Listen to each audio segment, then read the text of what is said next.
Las noticias hacen los días y los días hacen historia. Guajuapan en las nubes, consciente de ello, reafirmamos nuestro compromiso de mantenerte al día con los sucesos más relevantes de nuestra región. Tu opinión importa. Escríbenos, denuncia. La noticia no espera y tú puedes ser parte de ello. Guajuapan en las nubes.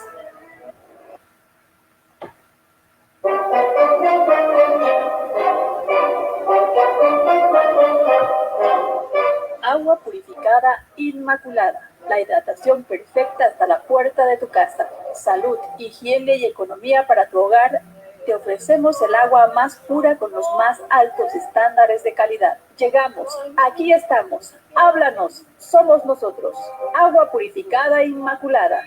Agua purificada inmaculada. Hidratación perfecta.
Anabel, buenas tardes. Hola Julio, buenas tardes y buenas tardes al auditorio. Gracias, Anabel.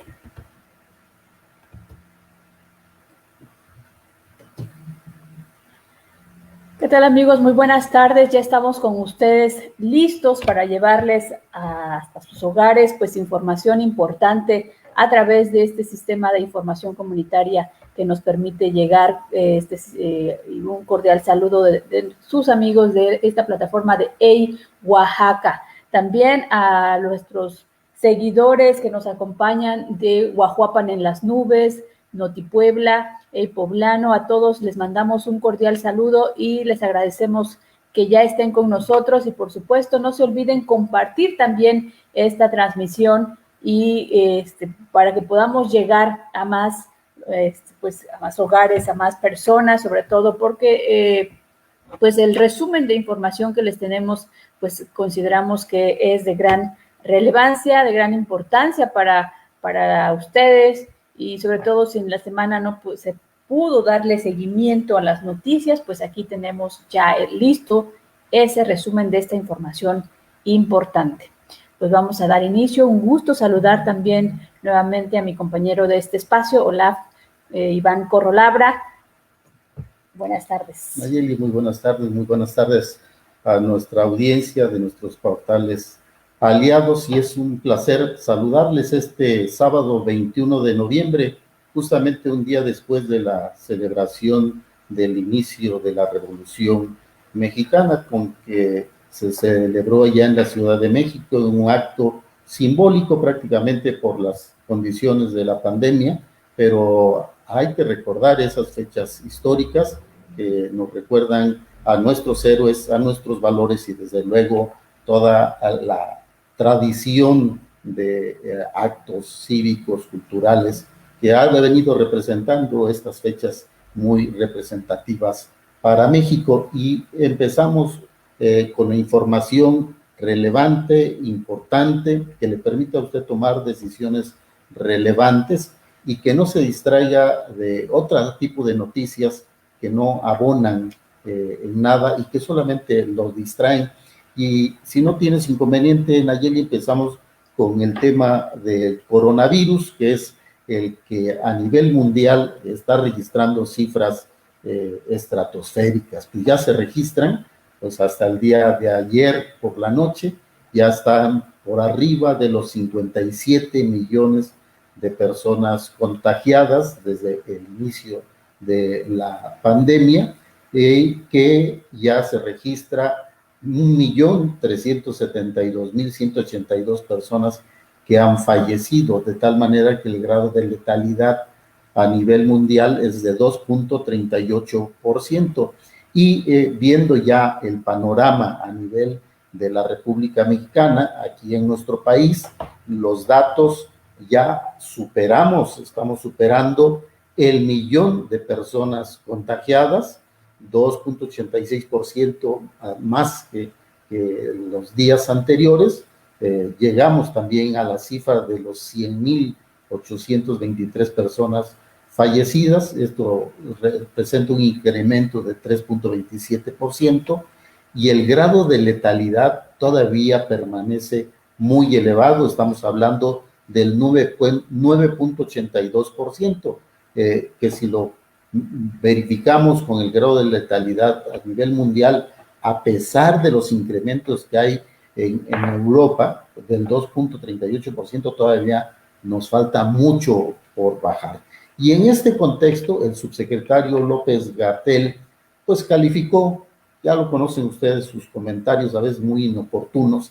calificó como intrascendente que México haya superado el millón de contagios de COVID-19, toda vez que dijo, los casos estimados indican que esa cifra ya se había rebasado. El subsecretario, sin embargo, mantiene su estrategia contra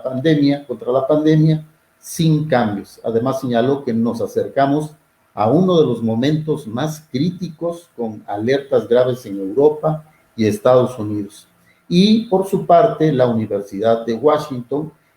maneja 2 escenarios para nuestro país, pero el peor escenario estima que estaríamos para el 1 de marzo alrededor de 152,000 defunciones, y los expertos pues piden promover el uso masivo del cubrebocas para evitar que lleguemos a esta cifra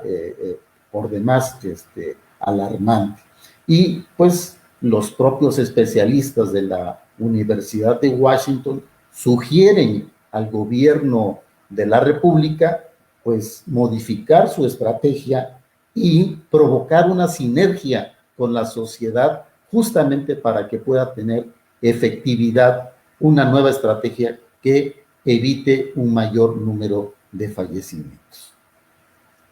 Pues sin duda aquí tiene usted la información respecto a este tema que nos ocupa a todos, no solo en México, sino en el mundo, pero principalmente pues en nuestro entorno, qué está pasando, qué está sucediendo, y aquí tiene los datos que se le acaban de compartir. Y bueno, también en este mismo tenor, Nayeli, López-Gatell también ya se reunió con los gobernadores para también hacer algunas reflexiones en torno a este tema, y repite el mismo dato, que de enero a febrero es una situación muy complicada, que se tiene que evitar la movilidad pública a fin de disminuir las transmisiones, y que menciona las 3 grandes metrópolis que tiene México, que es propiamente la Ciudad de México, Guadalajara y Monterrey,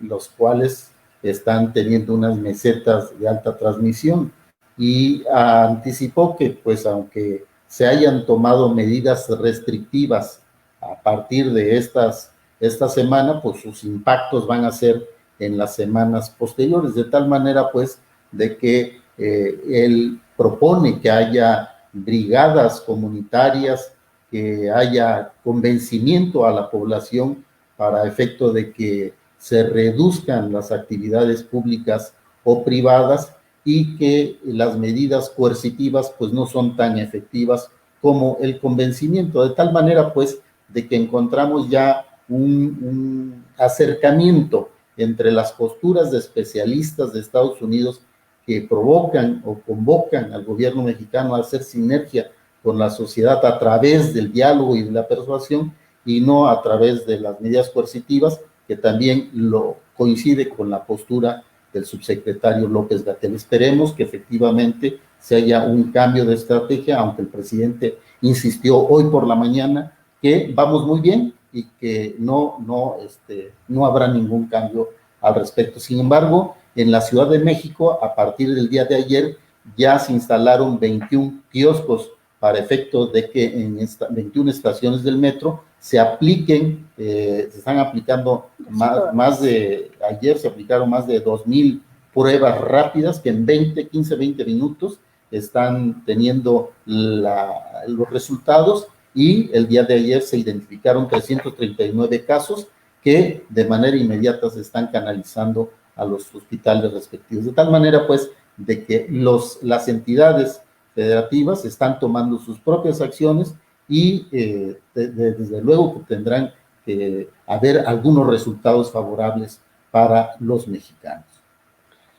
Y por su parte, pues la ONU pide garantizar datos sobre coronavirus. El Estado tiene que garantizar que la información sobre la pandemia de COVID-19 tenga alcance nacional sin restringir los espacios para el debate público y sin emprender acciones intimidatorias contra periodistas, dijo Guillermo Fernández Maldonado Castro, representante en México de la Oficina de la Alta Comisionada de las Naciones Unidas para los Derechos Humanos. Pues esto también es importante, que no se censure, sobre todo a los medios de comunicación que buscamos contribuir en acercar los datos más fidedignos a la sociedad. Y esto es derivado pues de los comentarios del propio presidente López Obrador, que el día que se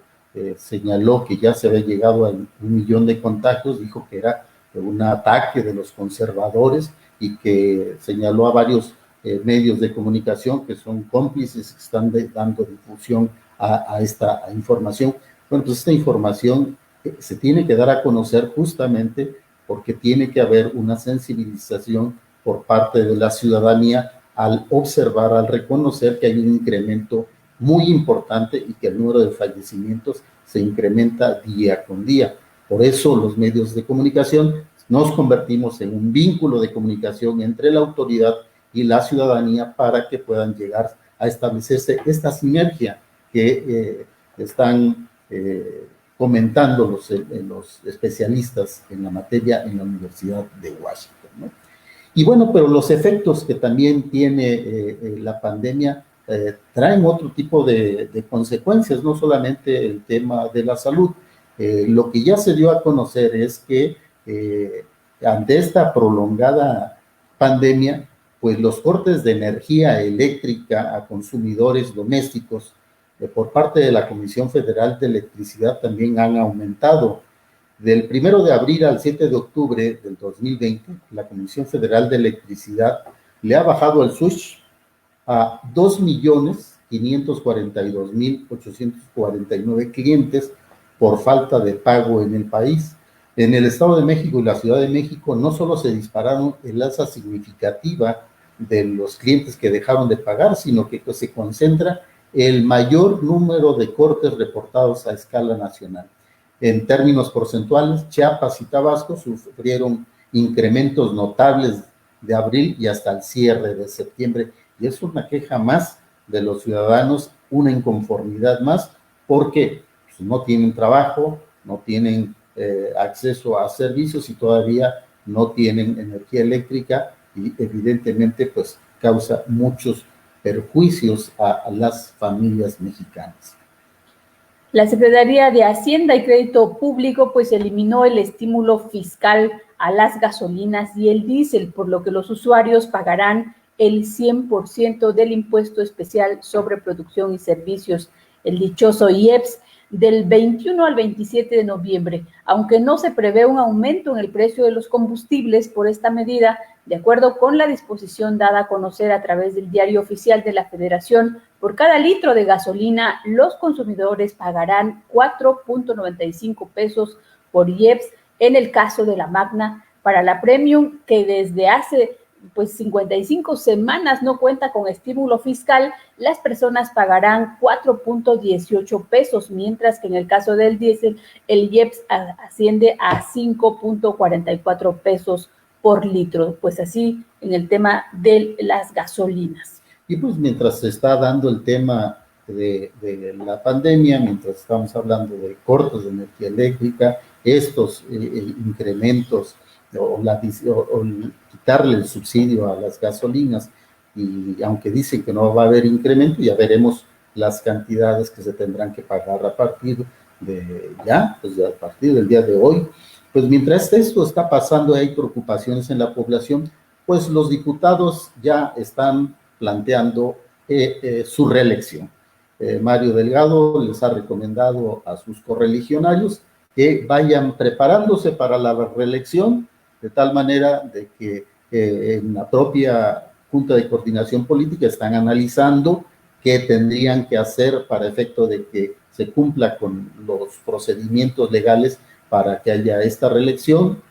pero evidentemente están planteando que no van a solicitar licencia para hacer campañas, sino están planteando permanecer en sus cargos para hacer campañas y buscar esa reelección. Esperemos que la ciudadanía, una vez que analice los resultados que cada uno de los legisladores plantee, veremos si le refrendan el voto o le retiran su respaldo.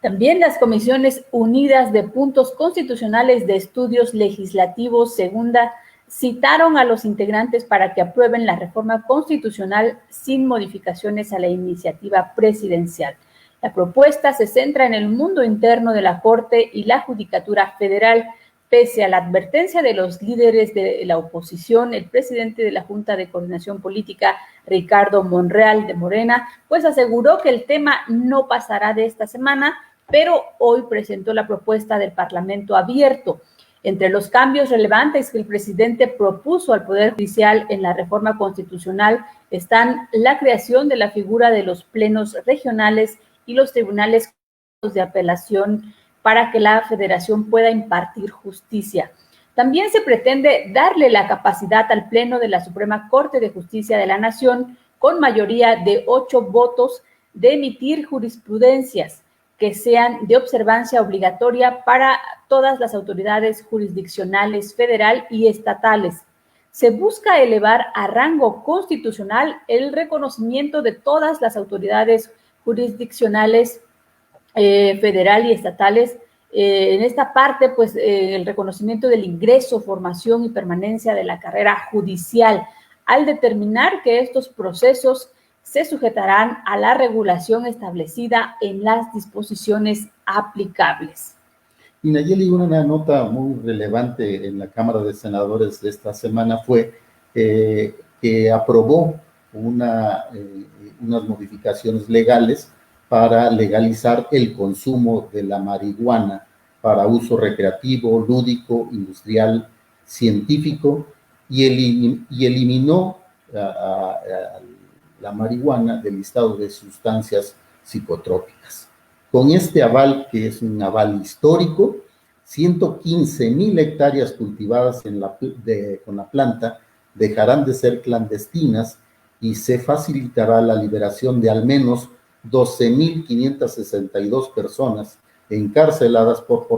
posesión menor, a quienes les quitarán el antecedente penal. Se decidió que para consumo personal en casa se permita la posesión de máximo 6 plantas o hasta 8 si viven más de un consumidor. La vivienda deberá tener barreras y mecanismos que impidan el ingreso de menores de edad y que el humo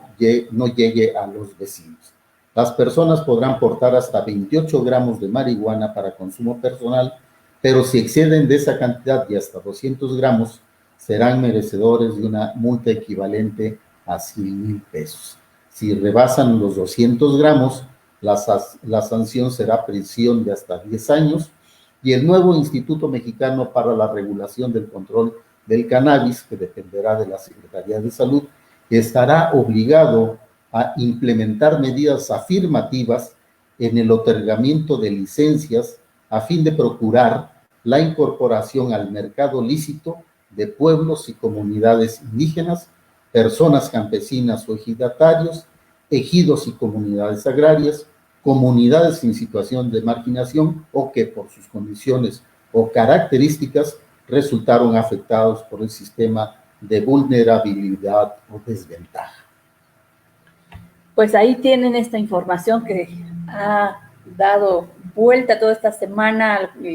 algunas las aprobaciones y demás, ¿no? Pero también tenemos la información de que Santiago Nieto tendrá más facultades. Con el voto en contra del PAN, PRI, Movimiento Ciudadano y PRD, el Senado aprobó con 45 votos a favor y 27 en contra la llamada Ley Nieto. Así, la unidad de inteligencia financiera que encabeza Santiago Nieto podrá bloquear cuentas bancarias sin mediar orden judicial. Aún falta el aval de la Cámara de Diputados porque los senadores rechazaron que la unidad de inteligencia financiera notificara a los afectados, sino que tendrá que hacerlo a las instituciones bancarias. Y fíjate otra nota ligada justamente a pueblos y comunidades indígenas, que también fue muy relevante esta modificación y que fue aprobada por mayoría calificada, no hubo votos en contra, no hubo abstenciones, y es que se presentó un dictamen de la Comisión de Puntos Constitucionales, que es una iniciativa del diputado Vinisa Irán Santiago Manuel, por el que se reforma el artículo 2 constitucional con la adición de un párrafo para que las 68 lenguas indígenas vivas y 364 variantes que se hablan en territorio mexicano, junto con el español, sean reconocidas como lenguas nacionales. Dicho dictamen pasará ahora al Senado de la República para su votación. De aprobarse en el Senado, con esta reforma, por primera vez en nuestra Carta Magna se reconocerán lenguas nacionales en el país, puesto que ni el español figuraba en la ley como tal. Y pues bueno, hacemos una pausa para agradecer a nuestro patrocinador de este espacio, a esta empresa guajuapeña Agua Purificada Inmaculada. Les recordamos que ustedes pueden también seguirlos a través de sus páginas, de sus redes sociales, van a encontrar así como Agua Purificada Inmaculada, o a sus teléfonos 953-555-2287, o a su sitio también, su sitio web, ahí podrán contactarlos. Y ahora veamos las noticias del Poder Judicial, Nayeli, y esta decisión que tomó la Corte, pues determinó que los municipios no tienen atribuciones para cobrar contribuciones a los ciudadanos por el servicio de alumbrado público. Los ministros determinaron invalidar diversos preceptos de la ley de ingresos de 60 municipios del estado de Puebla para el ejercicio fiscal 2020, que establecía el pago de una contribución para cubrir el servicio de alumbrado público. Pues la Corte determinó que esta no es una atribución de los municipios, sino es una atribución del Congreso de la Unión, y en consecuencia, pues, promovió, pues, o dictaminó de que se invalidan estas determinaciones de los municipios y, por tanto, en el caso de Puebla, no se cobrarán a los ciudadanos el alumbrado público. Una determinación bastante importante porque no solamente pagos de impuestos, derechos, productos, aprovechamientos, sino un impuesto más que se le pone a los contribuyentes. Y pues bueno, en temas que atañen a los gobiernos estatales, este viernes 20 de noviembre los 10 gobernadores de la Alianza Federalista firmaron la controversia constitucional que presentarán ante la Suprema Corte de Justicia de la Nación la próxima semana para tratar de echar abajo la desaparición de los 109 fideicomisos y que le darán al gobierno federal 68,000 millones de pesos. Asimismo, tras la eliminación del fideicomiso ProMéxico, la Alianza Federalista presentó pues este viernes la plataforma Invex MX, con la que busca atraer inversiones extranjeras en el país. De acuerdo con un comunicado de la alianza, pues esta agencia tiene por objeto reposicionar a México en el mundo y llenar el vacío que dejó ProMéxico. Pero les vamos a compartir justamente pues la declaración que hace uno de los integrantes de esta alianza de gobernadores. Sí, que además es muy importante porque es la postura que ya habían anunciado por la desaparición del fideicomiso y que iban a presentar la controversia constitucional. Quisiera agradecer al gobernador Enrique Alfaro aquí se las tenemos. Gracias por recibirnos en Jalisco. Yo aprovecho esta intervención para felicitar a los secretarios y secretaria de Desarrollo Económico por esta espléndida iniciativa y la concreción de esta plataforma de promoción económica. No es una casualidad, hay que decirlo con toda claridad, que la Alianza Federalista se reúna el 20 de noviembre y que lo haga en Jalisco. Porque aquí es donde hemos decidido firmar, y en esta fecha, la controversia constitucional. Se trata de uno de los instrumentos más importantes que la Constitución otorga a los estados y a diversos actores para la defensa de su soberanía, pero también para la defensa del federalismo. El artículo 105 de la Constitución, en su fracción primera, faculta a la Suprema Corte de Justicia de la Nación para conocer de las controversias que se suscitan entre la Federación y los estados. Y de esa cantera de la Constitución es donde nosotros hemos encontrado el instrumento para presentar una impugnación a la eliminación de los 109 fideicomisos que manejan recursos públicos federales y varios de ellos con la concurrencia de recursos públicos estatales y otros muchos de ellos en la concurrencia de recursos públicos federales, estatales, privados, tanto nacionales como internacionales. Lo primero que hay que decir es que la controversia constitucional es una defensa del federalismo la que estamos haciendo. Y estamos combatiendo a la vez no solamente un conjunto de violaciones a la Constitución que entraña este decreto de reforma a diversas leyes que eliminan los fideicomisos. Estamos combatiendo un abuso o una dinámica abusiva de concentración de recursos, de facultades y de competencias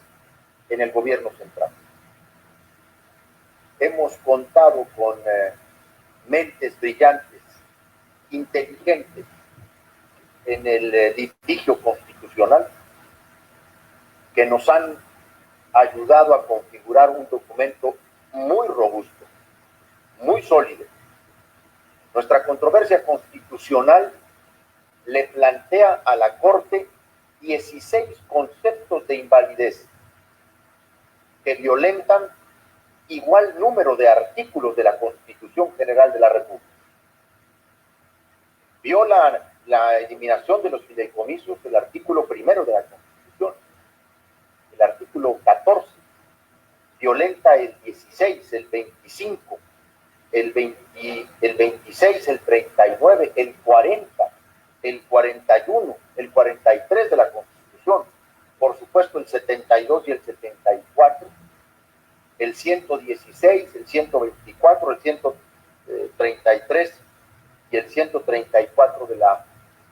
Constitución Política de los Estados Unidos Mexicanos, porque vulnera derechos, proyectos, objetivos, metas y políticas públicas en áreas muy sensibles del desarrollo científico y tecnológico, del desarrollo cultural, de la atención a desastres naturales, del desarrollo de zonas metropolitanas, de infraestructura en zonas mineras, porque vulnera derechos del deporte de alto rendimiento, porque desprotege a promotores y defensores de derechos humanos y periodistas, porque cancela proyectos en materia de desarrollo rural, de desarrollo ambiental, porque es una de las involuciones más delicadas que ha cometido un gobierno central en las últimas décadas en términos de concentración indebida de recursos. La formulación es muy amplia, es muy sólida, tiene la experiencia de un gran conocimiento de nuestros asesores en derecho constitucional. Muy bien, pues esta es la declaración y la postura de la Alianza Federalista de los Gobernadores y bueno, pues ya estaremos viendo el resultado que se tenga una vez que se presente la controversia constitucional. Y bueno, ahora pasemos a temas políticos electorales. Y destaca en la semana una multa por 84 millones de pesos que el Instituto Nacional Electoral le impone al Partido Revolucionario Institucional y es la multa de la más grande que le ha impuesto a este partido, y es que resulta que el padrón electoral que se le proporcionó en el 2015 justamente para los trabajos propios de los partidos rumbo a los procesos electorales, pues no la resguardaron debidamente y pues al rato ya estaba en Mercado Libre, que la estaban vendiendo en 2,000 pesos. Y esto fue el 18 de septiembre, del 18 de septiembre al 6 de octubre del 2018. Por eso se siguió este procedimiento sancionador, se desahogó en la comisión, aunque no hubo ofertas para comprar en la plataforma, pues sí, fue retirada esta oferta, además todo lo que representaba por parte de la Fiscalía especializada en delitos electorales y con el apoyo de la Policía Cibernética. De tal manera, pues, que esta es una multa más que le imponen al PRI por 84.3 millones de pesos. Pero además, de estas le han impuesto varias en este mismo sentido. También les tenemos pues que en plena carrera por una candidatura de Morena a puestos de elección popular, 3 superdelegados promocionan su imagen a través de espectaculares en ciudades de Chihuahua, Guerrero y Aguascalientes, donde habrá comicios locales el próximo año como parte de un proceso electoral que ya está en curso. Los 3 delegados, Juan Carlos Loera de Chihuahua, Pablo Almílcar Sandoval de Guerrero y Aldo Ruiz de Aguascalientes, acudieron a una práctica ya conocida por las autoridades electorales. Los espectaculares fueron presuntamente pagados por empresas editoriales para promocionar revistas o libros en cuya portada aparece la cara de los funcionarios. Para especialistas en temas electorales, este tipo de propaganda vulnera el artículo 134 de la Constitución que prohíbe a los funcionarios públicos la promoción personalizada de su imagen aprovechando el desempeño de su cargo y los recursos del erario. También podrían incurrir en actos anticipados de campaña o pre-campaña, otra irregularidad sancionada por la ley. Y Nayeli, ya habíamos comentado en semanas pasadas que pues ya se estaban cocinando las coaliciones rumbo a los procesos locales, y uno de ellos que llamó mucho la atención era el caso de Nuevo León, porque al parecer había pláticas ya muy adelantadas entre el PRI, el PAN y el PRD para formalizar una alianza. Y en este sentido, el día jueves, el Partido Acción Nacional anuncia que iría en coalición con el Partido de la Revolución Democrática. Y justamente anoche, 3 minutos antes de que feneciera el término para registrar esta coalición, resulta que la alianza se da entre el PRI y el PRD,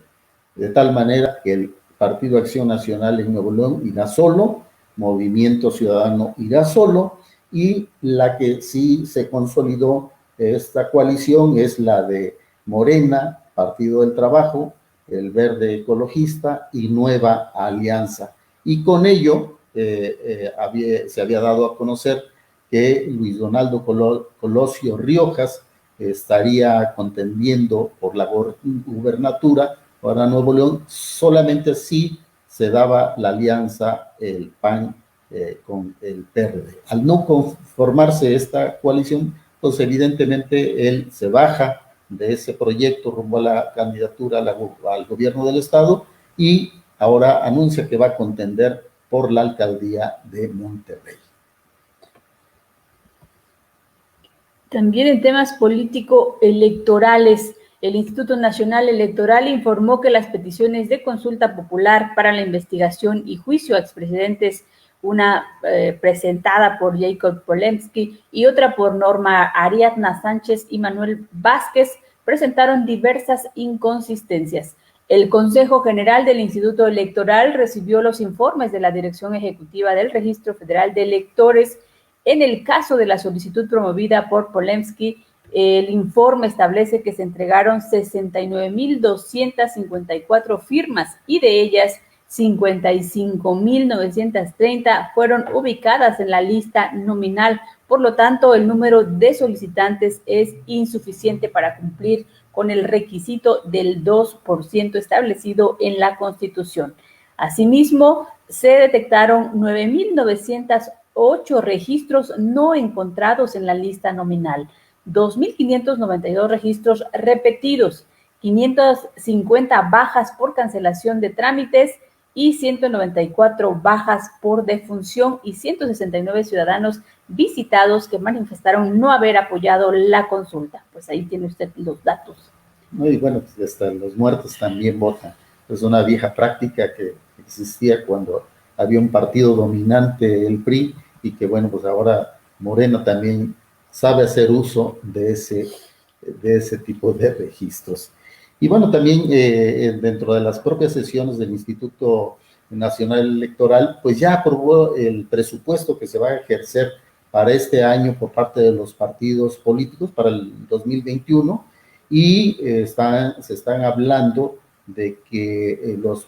nuevos partidos van a recibir 105 millones de pesos para actividades ordinarias y 31 millones para gastos de campaña, 3 millones para destinar el liderazgo político de las mujeres y así una cantidad importante para cada uno de los partidos, de tal manera pues de que hay recursos suficientes para el proceso electoral del próximo año y en donde veremos pues cómo se van a dar las contiendas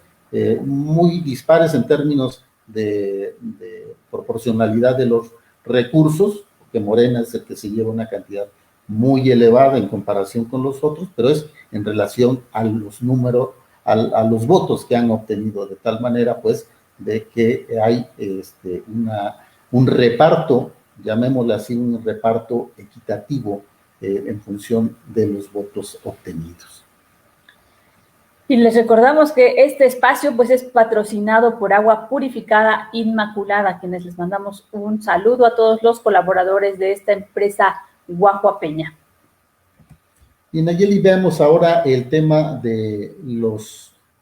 actos de posible corrupción y el que destacó de manera muy particular fue el caso de Emilio Cepaldúa, que fue oficial mayor en la SEDATU y en Sedesol en la época de Rosario Robles. Y bueno, pues él ofreció a la Fiscalía General de la República ser testigo colaborador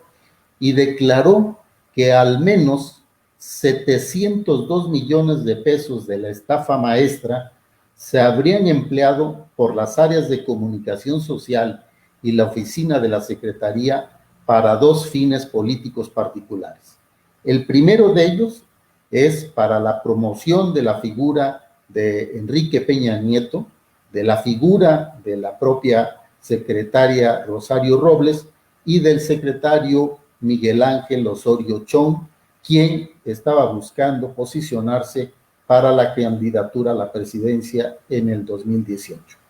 Y en el segundo caso para el que se utilizaron estos 702 millones de pesos de la estafa maestra que declara Emilio Cepaldúa, es para contratar y tener recursos para la propaganda y movilización en elecciones estatales, significativamente la del Estado de México en el 2017. Cepaldúa ofreció también el testimonio buscando un criterio de oportunidad, es decir, ser testigo colaborador a cambio de inmunidad legal en esta trama de la estafa maestra y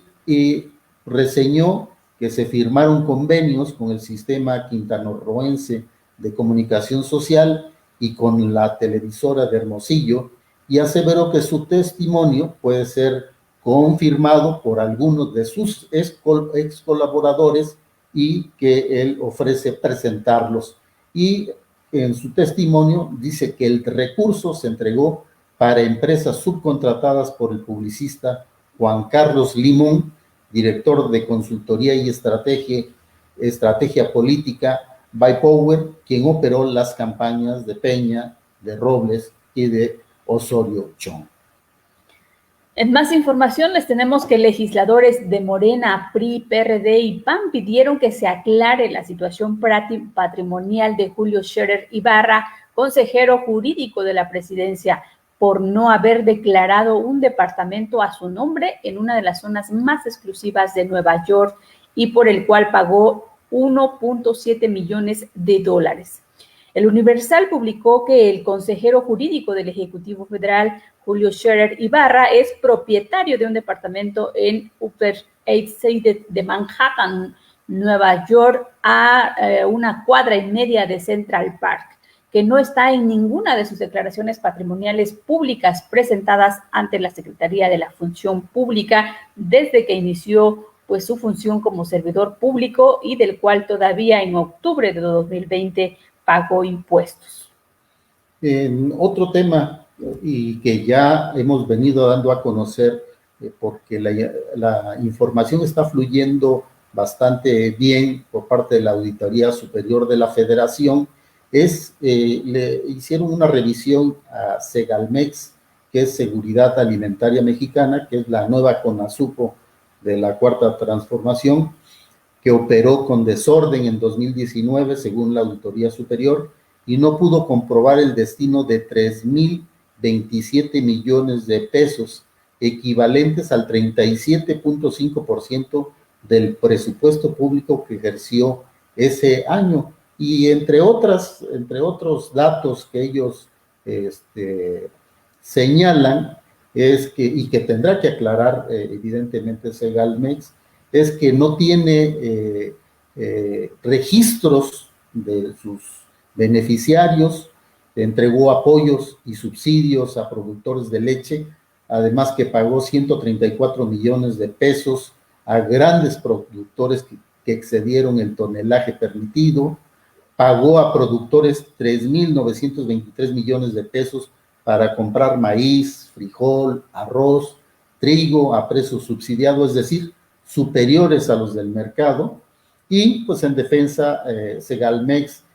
dice que no contaba en el 2019 con un sistema para reportar la totalidad de operaciones de compra y venta de granos, por lo que no hubo un registro contable correcto. Si bien no tiene fines de lucro, Segalmex no es rentable y la Auditoría Superior de la Federación estimó que sin las transferencias que recibe del erario público, hubiera perdido 5,049 millones de pesos en 2019.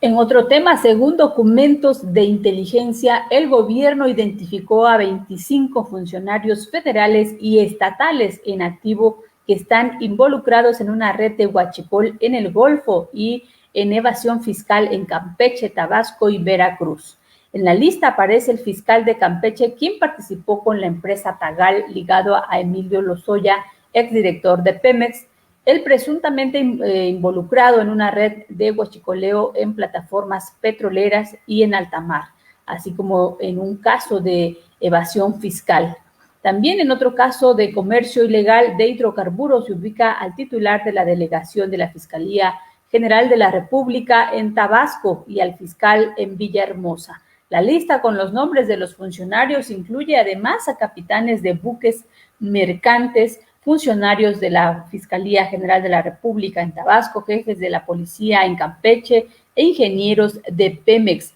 así como personal administrativo de la Secretaría de Comunicaciones y Transportes, que tenía bajo su mando el control de tráfico marino y la emisión de matrículas y permisos, además de administradores de aduanas y jefes de departamento de vigilancia. Pues así, esta red de la que están involucrados pues estos funcionarios y tanto federales como estatales. Pero además lo que llama la atención, Nayeli, es que semana tras semana estamos dando a conocer hechos de esta naturaleza. Es posible que sean actos de corrupción premeditados, de mala fe, o como en este caso de Segalmex, que dice, pues es que no contaba yo con registros, pero bueno, tendrá que demostrar todo eso y tendrá que subsanar todas las observaciones que le hayan emitido. En otro rubro relacionado con el medio ambiente y protección civil, pues ya la semana pasada se dio cuenta de manera muy profusa a nivel de todos los medios de comunicación, pues las inundaciones que sufrieron tanto el estado de Chiapas como Tabasco, en donde pues siguen y seguimos viendo la información de cómo las casas están inundadas, los daños que se han generado, la dificultad para distribuir pues alimentos y beneficios a estas personas que están a veces en los techos de sus casas, en tapancos improvisados. Pues unas consecuencias muy lamentables debido justamente por el tema de la lluvia, que fue muy intensa, pero también el desfogue de la presa que controla la Comisión Federal de Electricidad. Se juntan estos dos factores y pues generaron estos daños terribles. Y el pronunciamiento que hizo el presidente López Obrador pues generó mucha controversia, ya que él reconoce que en la atención a la emergencia por las inundaciones que enfrenta Tabasco, dice que para evitar que se inundara por completo Villahermosa, que es la capital del estado, dice el presidente, tuvimos que optar entre inconvenientes, no inundar Villahermosa y que el agua saliera por el río Samaria, lo que implicó afectar las zonas bajas del estado en los municipios de Nacajuca, Centla y Jalpa. Para no inundar la capital del estado, se perjudicó a la gente de Nacajuca, los chontales, los más pobres. Pero, reafirma el presidente, pero tuvimos que tomar una decisión y ahora ya estamos ayudando allá abajo en la región chontal. Y, bueno, pues siguen los videos, a pesar de que se señala el propio el presidente que está llegando la ayuda, pues la información que fluye en redes sociales y en los medios es que la gente sigue exigiendo la ayuda del gobierno y de manera particular le han dado mucha difusión a videos que se han captado en Macuspana, la propia tierra del presidente, donde le están pidiendo que vaya, llegue y lleve la ayuda necesaria porque sigue la inundación. Ayer se informó que había bajado 15 a 30 centímetros, pero bueno, el Servicio Meteorológico Nacional informa que van a seguir las lluvias, de tal manera pues de que otros días más, o si no es que otra semana más, estarán perjudicado el estado, todo el estado de Tabasco y seguramente la parte de Chiapas, y que esta lluvia que se está anunciando para el día de hoy y mañana alcanzaría también estados como Veracruz, Puebla y Oaxaca. Y también les tenemos información respecto a organizaciones sociales. Dirigentes de los principales organismos del sector privado aseguraron que existen los recursos suficientes para impulsar el crecimiento económico del país. Sin embargo, para invertirlos en proyectos productivos, solicitaron al gobierno federal que brinde certeza. Y en esta parte, pues al participar en la 48 Convención Nacional del Instituto Mexicano de Ejecutivos de Finanzas, Luis Niño de Rivera, presidente de la Asociación de Bancos de México, aseguró que en el país hay recursos disponibles por alrededor del 50% del Producto Interno Bruto. Explicó que solo las AFORES tienen 3.4 billones de pesos. Los fondos de inversión privado son de 2.6 billones y la banca comercial de 6.7 billones de pesos. No obstante, dijo el representante de los banqueros, los capitales van a lugares donde hay certidumbre y confianza, lo cual por ahora, pues, no sucede en México. Y eso solamente contando los recursos que están en México, aparte de la inversión extranjera que ya se ha ido a otros países justamente por lo mismo que mencionan, que no hay certeza ni hay políticas claras en torno a la inversión, ¿no? Así es. Y bueno, en el tema de seguridad, en esta semana, el subsecretario Ricardo Mejía, quien está encargado de la oficina de la Secretaría de Seguridad y Protección Ciudadana, dio un informe de cómo va el tema de la seguridad, y al 10º mes del año, es decir, octubre, el homicidio doloso, el feminicidio y la violencia familiar tuvieron una ligera alza en su incidencia. De enero a octubre, en comparación con el mismo periodo de 2019, el homicidio doloso tuvo un incremento del 1.1%, el feminicidio 1.5% y la violencia familiar 3.4%. Las entidades federativas que concentran el 52% de los homicidios dolosos a nivel nacional son Guanajuato, Baja California, Estado de México, Chihuahua, Jalisco y Michoacán. También el juez segundo de Distrito de Procesos Penales Federales en el Estado de México, con residencia en Toluca, dictó auto de formal prisión al capitán José Martínez Crespo como presunto responsable de delincuencia organizada con la finalidad de cometer ilícitos contra la salud. Las autoridades lo relacionan en la desaparición de los 43 normalistas de Ayotzinapa. Martínez Crespo encabezó el grupo de soldados que la noche del 26 y la madrugada del 27 de septiembre de 2014, pues acudió a la comandancia de Iguala supuestamente a reclamar la motocicleta de un militar que realizaba labores de inteligencia cuando los normalistas eran atacados por integrantes de la policía de ese municipio. La captura formó parte de los resultados de las nuevas líneas de investigación abiertas por la Fiscalía Especial para el caso Iguala, según las cuales, pues presuntamente se iniciarían procesos penales en contra de al menos 3 militares que estarían relacionados con el cártel Guerreros Unidos, organización identificada como la responsable de la desaparición de los 43 estudiantes de la Escuela Normal Rural Raúl Isidro Burgos de Ayotzinapa. Fue acusado de delincuencia organizada para cometer ilícitos contra la salud. Y bueno, ya hablando de militares, viendo el tema del general Salvador Cienfuegos, pues esta salida de Estados Unidos, la llegada a México, a su propia casa, pues ha generado muy diversas versiones. No se sabe bien a bien cuál es la realidad. Se tiene información que ha dado el propio Marcelo Ebrard en términos de lo que se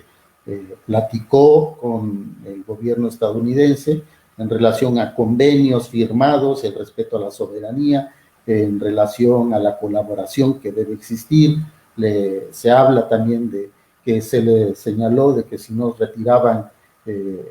pues este tipo de acusaciones contra el general, pues iban a limitar la presencia de la DEA, no iba a haber colaboración con otras agencias norteamericanas, de tal manera pues que ha habido mucha información, pero no se ha concretado algo muy claro que nos dé la información cierta de qué fue lo que se negoció. Y bueno, pues hasta generales o militares que están en retiro hablan de que hay una cofradía a nivel de esta Secretaría de la Defensa Nacional, integrada por generales diplomados de Estado Mayor que presionaron al propio presidente de la República para que trajeran al general a México y que aquí fuera pues enjuiciado. Llegó a México, se le notificó por parte del Ministerio Público de que tenía un procedimiento de investigación, pero pues tenía que, pues se siguen los procesos y tendrán que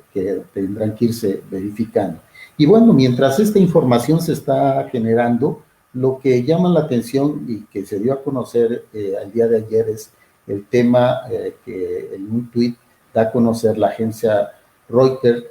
que dice que el gobierno de Estados Unidos retiró los cargos de narcotráfico y lavado de dinero contra el general Salvador Cienfuegos Cepeda, ex titular de la Secretaría de la Defensa Nacional, a cambio de que el gobierno de México capture a un líder de la droga del más alto nivel y ligado al tráfico de grandes cantidades del opioide sintético fentanilo.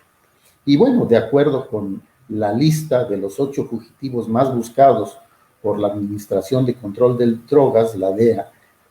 la mitad son mexicanos y se trata de, primero, Rafael Caro Quintero, quien fue líder del cártel de Guadalajara, Ismael Zambada García, alias El Mayo, a quien se le considera la cabeza del cártel de Sinaloa, Nemesio Ceguera Cervantes, alias El Mencho, quien manda en el cártel Jalisco Nueva Generación, y Jesús Alfredo Guzmán Salazar, el hijo del Chapo Guzmán, y quien integra también el cártel de Sinaloa. Y yo creo que por todas estas cuestiones, pues congresistas de Estados Unidos exhortaron al fiscal general de la República, al doctor Alejandro Gertz Manero, que la justicia prevalezca en México ante las investigaciones que iniciaron contra el extitular de la Secretaría de la Defensa Nacional.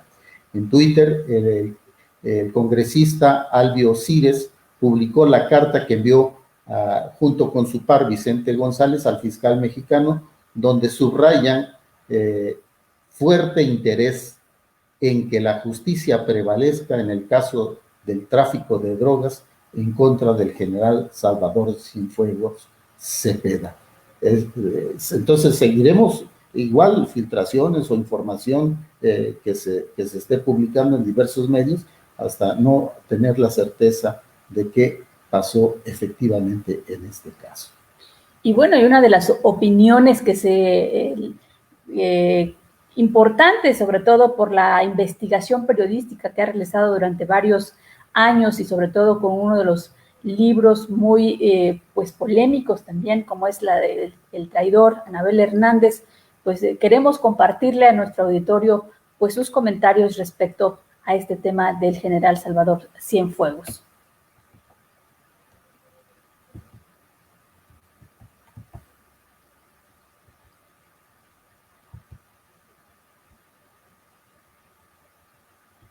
Anabel, buenas tardes. Hola Julio, buenas tardes y buenas tardes al auditorio. Gracias, Anabel. Anabel, pues obviamente que todo México está hoy volcado a favor, en contra, especulaciones, comentarios relacionados con el caso del general Cienfuegos y su rapidísima liberación, repatriación y ya durmiendo en su casa, ya instalado en su casa. A estas alturas y con toda la información que ha surgido, ¿cuál es tu actualización de tu punto de vista sobre este tema, Anabel? Bueno, yo pienso que sobre todo hay una serie de información equivocada. Y me parece que no sé si es por ignorancia o por mala fe o por el abuso de que los ciudadanos muchas veces no entienden cómo son estos procesos judiciales en Estados Unidos. Pero bueno, antes que nada, lo más importante es decir que las pruebas que hay, porque están ahí, no es que las pruebas hayan desaparecido, están ahí en la Corte del Distrito Oeste de Nueva York contra Salvador Cienfuegos, eran contundentes, son contundentes. De acuerdo a los expedientes, hay más de 1,000 mensajes por el sistema BlackBerry, donde el general, estando ya como secretario de Defensa Nacional, estaba negociando, dialogando con integrantes con un líder, se dice específicamente, del llamado cártel H2, que es una derivación del cártel de los Beltrán Leiva. Y bueno, también se habla en este expediente de que hay incluso conversaciones telefónicas grabadas donde el propio Cienfuegos está narrando a su interlocutor, un narco, los otros trabajos de ayuda a otros carteles de la droga que les ha brindado en otra época de su carrera militar. Entonces, además de esto, la información que yo he recabado es que justamente en los últimos 20 días, porque Salvador Cienfuegos fue detenido justamente hace un mes, 16 de octubre pasado, y bueno, justamente en estos últimos 25 días, la Fiscalía había ya incluso abultado mucho más las pruebas, cada vez más claras, más contundentes contra Salvador Cienfuegos. El tema es que el tema de Salvador Cienfuegos era muy incómodo para diversos grupos de poder en México, que al final se aglutinan en uno solo, donde tienen muchas cosas en común. Es un hombre que estaba inserido en las Fuerzas Armadas desde hace mucho tiempo, que de acuerdo a la propia información que yo había obtenido, incluso antes de que en Nueva York se le abriera un proceso, es que el general había estado colaborando, ayudando con el cártel de los Beltrán Leiva en Sinaloa desde que él estuvo adscrito ahí a Acapulco Guerrero como responsable de esa región militar, y bueno, que lo mismo siguió haciendo cuando estuvo como responsable de la región militar correspondiente a la Ciudad de México y Estado de México. Y bueno, evidentemente hay una larga cadena de personas involucradas en estas mismas protecciones. Salvador Cienfuegos, lo que he podido saber, conocer de viva voz, de personas que estuvieron presentes, era un hombre muy vinculado y muy cercano a Luis Cárdenas Palomino y a Genaro García Luna. Y pues toda esa información y además de otros analistas estarán sacando sus propias conclusiones, la información que tengan, y pues seguiremos dándole seguimiento a este caso. Y para concluir este tema de seguridad, en un hecho histórico, habitantes de los municipios de Coacolpan y Tepalcatepec trozaron diferentes carreteras y brechas para evitar que avancen los convoyes criminales del cártel Jalisco Nueva Generación a sus comunidades. Los pobladores, desesperados ante el asedio delincuencial, señalaron que esta medida la tomaron con la finalidad de que sus familias no sean asesinadas, secuestradas o reclutadas a la fuerza por la célula armada de Nemesio Oseguera el Mencho. En días recientes, el grupo criminal atacó a los pobladores, a policías y militares, así como a personal de la Fiscalía de Michoacán en la comunidad de Puerto de las Cruces, en este punto del municipio de Coacolman y colindante con Tepalcatepec, Michoacán y Piguamo, Jalisco. El grupo armado también incendió más de una decena de vehículos, de tal manera pues de que nuevamente estaremos viendo estos enfrentamientos entre estos grupos criminales con las poblaciones organizadas. Pues bueno, pues vamos a hacer ya el espacio que le dedicamos al estado de Puebla, y les tenemos pues la información exclusiva referente a lo que está sucediendo en este estado vecino a Oaxaca. En Puebla hay un total de 39,959 personas afectadas por la pandemia de COVID-19 y ha llegado ya la cifra de 5,211 fallecidos. El secretario de Gobernación de Puebla, David Méndez, informó que suman ya 500 poblanos fallecidos en Estados Unidos y no hay incremento de personas privadas de su libertad contagiadas. Y en materia de seguridad, de acuerdo con los datos que emite mes con mes el Secretariado Ejecutivo del Sistema Nacional de Seguridad Pública, Puebla bajó un 20.6% el número de incidencias del fuero común de enero a octubre del 2020. Un total de 171.6 delitos por día en Puebla se registraron durante los 10 primeros meses del 2020, toda vez que el acumulado de enero a octubre de incidencia delictiva fue de 52.350 crímenes. Reconoció la Fiscalía General del Estado en su último reporte por incidencia delictiva de la entidad sobre un total de 1.162 denuncias por desaparición de personas que atendieron las autoridades en Puebla entre enero y octubre de 2020, cifra que implican un promedio de un caso cada 6 horas. Y en otro tema de la Fiscalía General de Puebla, esta institución detuvo a 8 hombres que serían imputados por el linchamiento de la abogada orizabeña Edmunda Adela Martínez y otro veracruzano identificado como Mario N. Enfrentarán cargos por los delitos de feminicidio y homicidio calificado. Graciela Aguilar Muriño, presidenta de la Asociación Civil Basta Ya, señaló que Puebla figura en el tercer lugar a nivel nacional en abuso sexual infantil y que el 80% de los casos se registran en el núcleo familiar. Además, reveló que a lo largo de la pandemia por COVID se han detectado 8 casos de pornografía infantil. Y Puebla es la entidad número 4 con más casos de secuestros detectados de diciembre de 2018 al mes de octubre del 2020, al registrar 144 casos. De acuerdo con la Asociación Alto al Secuestro, Veracruz ocupó el primer lugar con 655 privaciones de la libertad, seguido del Estado de México con 512, y en tercer lugar está la Ciudad de México con 284 secuestros. Y en la encuesta del INEGI sobre ocupación y empleo del tercer trimestre del año, se reportó una tasa de desocupación del 4.7%, a pesar de que se presume recuperación de plazas de trabajo. Puebla registra una tasa de informalidad laboral del 69% durante el tercer trimestre de 2020. Y bueno, de acuerdo con las cifras de la Secretaría del Trabajo y Previsión Social, el 70% de las actividades laborales en México ya podrían realizarse bajo la modalidad de home office este año. Asimismo, hace mención que el 38% de las y los mexicanos no tienen un espacio definido para realizarlo. El 69% de los encuestados elegiría un esquema de trabajo híbrido, unos días en casa, otros días en la oficina, y al 85% de las y los mexicanos les gusta hacer home office, aunque sienten que trabajan más.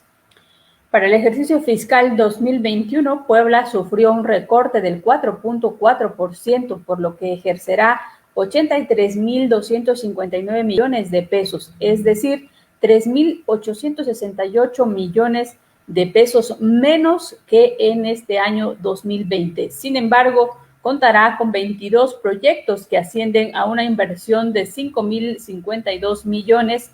De los 22 proyectos donde se está considerando a Puebla, 9 se aterrizarán de manera directa en la entidad y suman 1.016.215.493 millones de pesos. De todos, destaca la aprobación de 214.359.170 millones de pesos para la demolición, sustitución y restauración de espacios para el hospital de Metepec en Atlisco, afectado por el sismo del 19 de septiembre de 2017.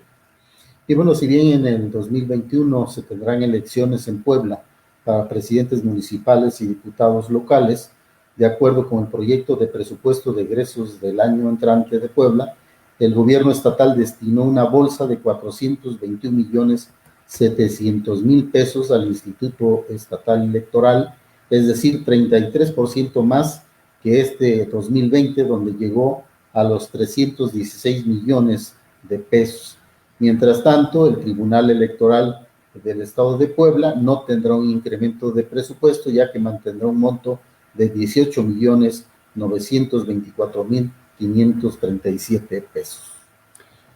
Y ahí cerramos este espacio de información relacionado con el estado de Puebla y llegamos con información directamente de nuestro estado de Oaxaca y comenzamos pues dándole a conocer el corte de referente pues a lo que da a conocer los servicios de salud del estado en torno a este virus que está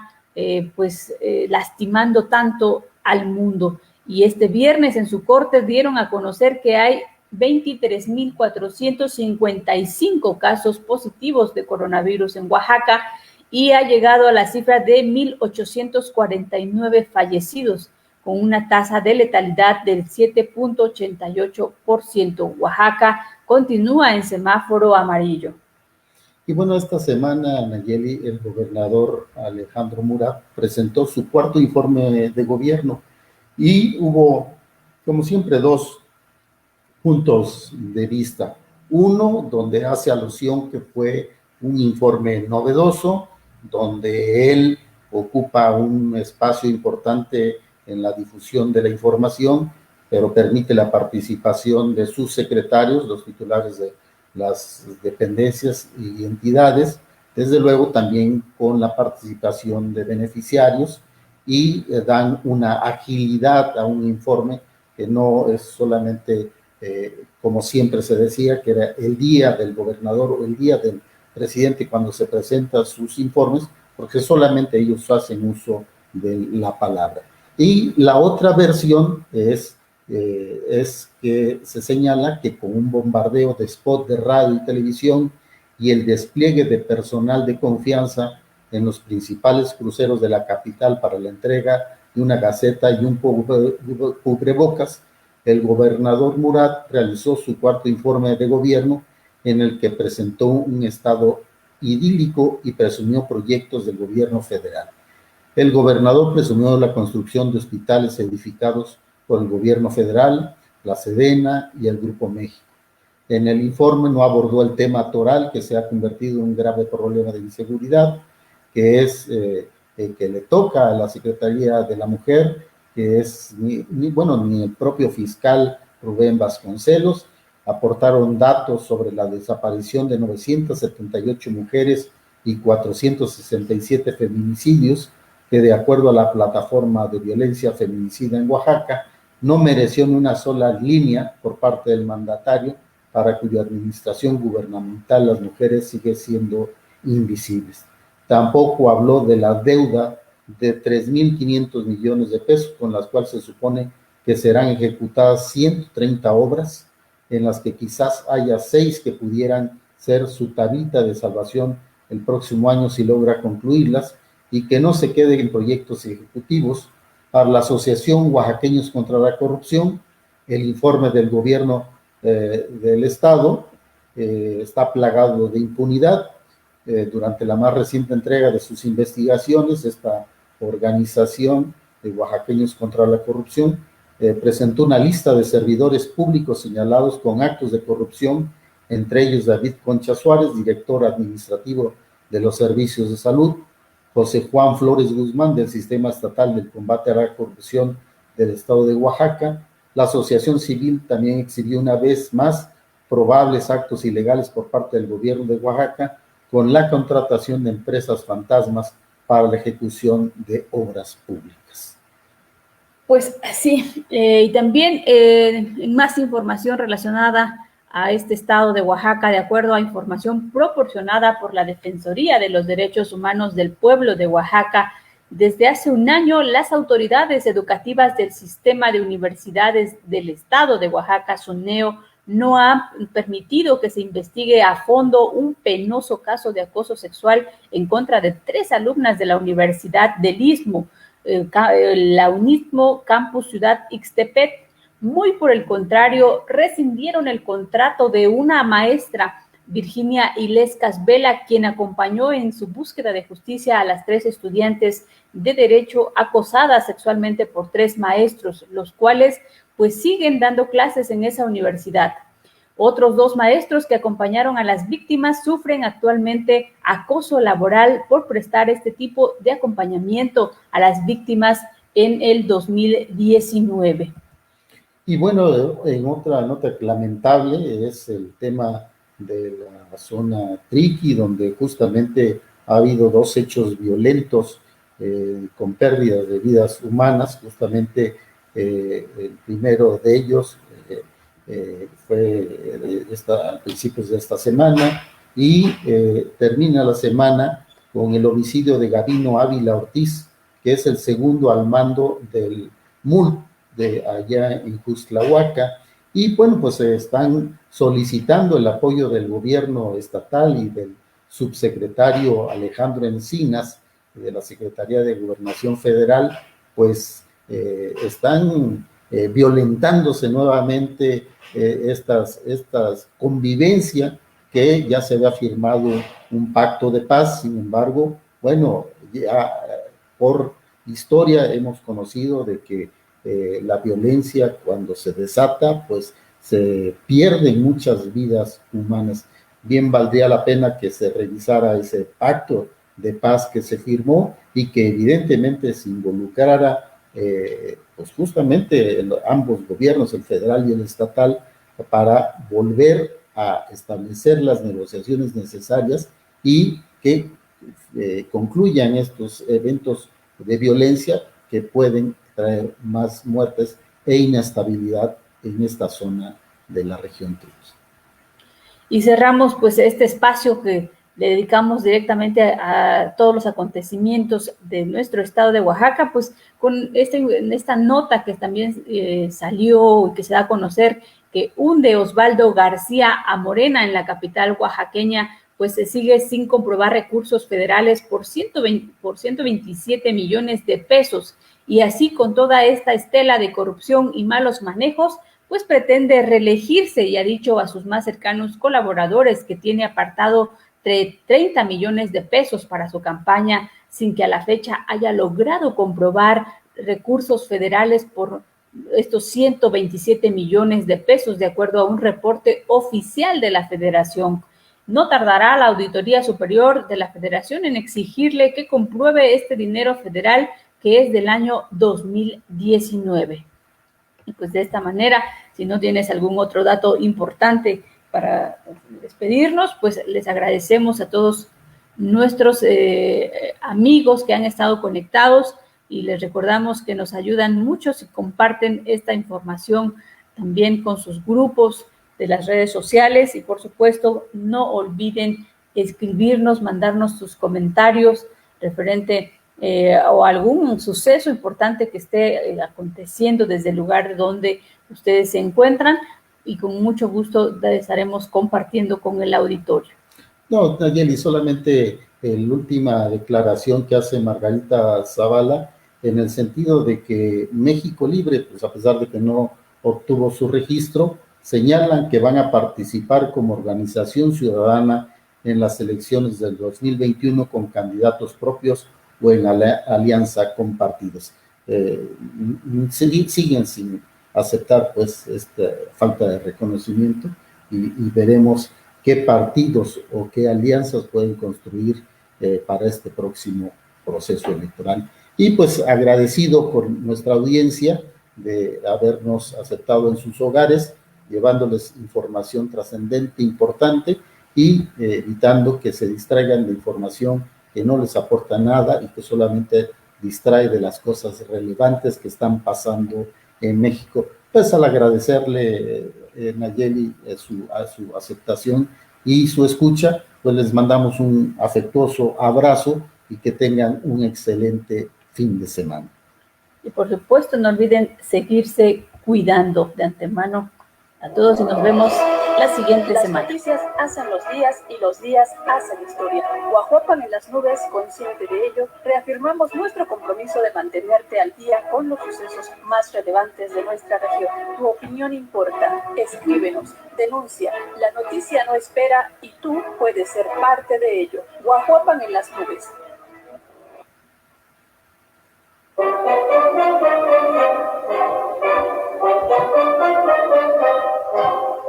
Agua purificada inmaculada. La hidratación perfecta hasta la puerta de tu casa. Salud, higiene y economía para tu hogar. Te ofrecemos el agua más pura con los más altos estándares de calidad. Llegamos, aquí estamos. Háblanos, somos nosotros. Agua purificada inmaculada.